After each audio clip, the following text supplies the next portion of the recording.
I think the first initial thing was that difference in independence. So going from that feedback and the enabling improvement that was prompted by my mentor, it was starting to look quite self-reflective, and I'm starting to independently enable my own improvement, being able to identify my weaknesses and my areas to develop, as well as my confidence. So my confidence started to improve, that I was confident that this is an area I need to improve in, and then more consistent with it, and there was that lack of inconsistency where I was aware sometimes it would be used consistently, sometimes it wouldn't be, and then towards the transition to capable, it was becoming very consistent. I was confident within it, and it was starting to see a lot more impact on the outcomes of learners.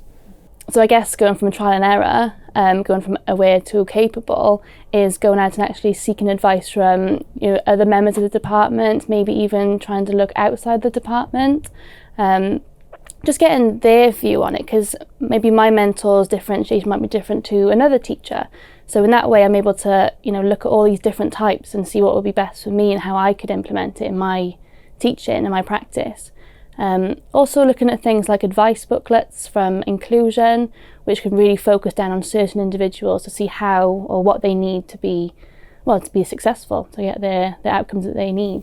Yeah, I definitely agree with that, and really that starting that confidence and that advice from Inclusion have really allowed me to really know my pupils and make it contextual. So my modelling was contextual to the group I actually had and the ability they had, which obviously led to being more explicit with some groups, the explanation being more clear, there was more clarity, for example, in their modelling, whereas you needed to take more time with some groups and other groups needed less time. It was making it really specific to the group that I was using.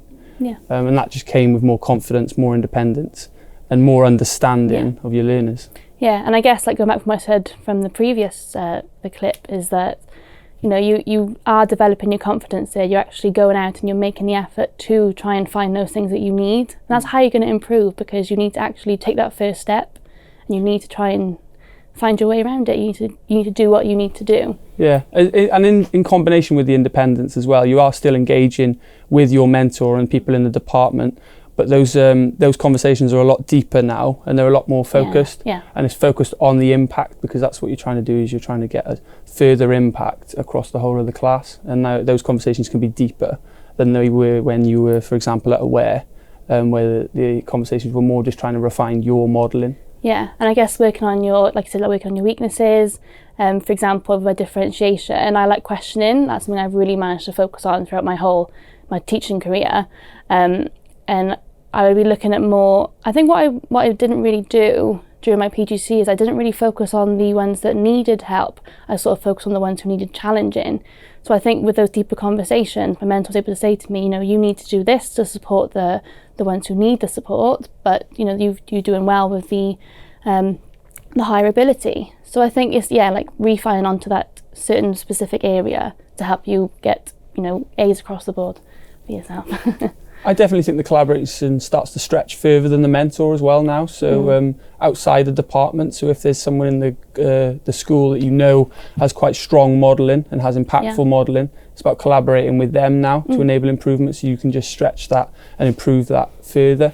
So not just refining yourself to your mentor and to the people in your department, you can go further than that, and you can seek more advice from other people. Yeah, definitely. I agree with, during my PGCE, I collaborated with another student teacher.